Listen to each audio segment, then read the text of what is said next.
இந்திய சட்ட விழிப்புணர்வு பகுதி 1. இந்திய அரசியல் அமைப்பு சட்டம். நமது சட்ட விழிப்புணர்வு தொடருக்கு உங்களை வரவேற்கிறோம். இந்தியா போன்ற பன்முகத்தன்மை கொண்ட ஒரு நாடு எப்படி ஒற்றுமையாக இருக்கிறது என்று நீங்கள் எப்போதாவது யோசித்ததுண்டா?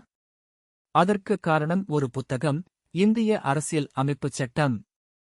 இது இந்த நாட்டின் உன்னதமான சட்டம் ஆகும். அதாவது, நாட்டில் உள்ள மற்ற அனைத்து சட்டங்களும் இந்த புத்தகத்தில் எழுதப்பட்டுள்ள விதிகளை பின்பற்ற வேண்டும்.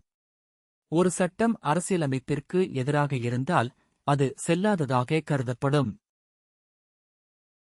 சுதந்திரம் அடைந்த பிறகு நமது தலைவர்கள் இந்த விதிமுறை புத்தகத்தை எழுத ஒரு வரைவு குழுவை உருவாக்கினர். இந்திய அரசியலமைப்பின் தந்தை என்று அழைக்கப்படும் டாக்டர் பி.ஆர். அம்பேத்கர் இந்த மாபெரும் பணியை முன்னின்று நடத்தினார். சுமார் 3 ஆண்டுகள் தீவிர விவாதங்களுக்குப் பிறகு இது உருவானது. நவம்பர் 26, 1949 அன்று இது ஏற்றுக்கொள்ளப்பட்டது.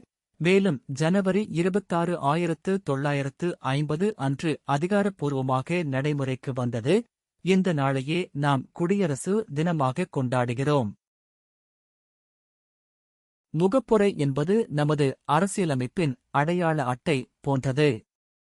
இது இந்தியாவை இறையாண்மை கொண்ட, சமதர்ம, மதச்சார்பற்ற, மக்களாட்சி, குடியரசு நாடாக அறிவிக்கிறது.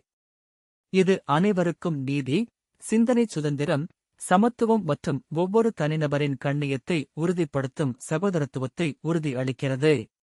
இந்திய மக்களாகிய நாம் தான் இந்த நாட்டின் உண்மையான அதிகாரம் என்பதை இது நமக்கு நினைவூட்டுகிறது.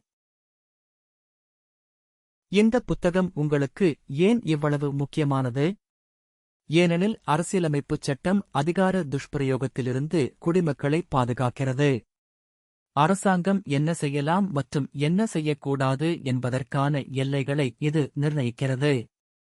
பேசும் உரிமை, மதத்தை பின்பற்றும் உரிமை மற்றும் கண்ணியத்துடன் வாழும் உரிமை போன்ற உங்கள் அடிப்படை உரிமைகளுக்கு இது உத்தரவாதம் அளிக்கிறது.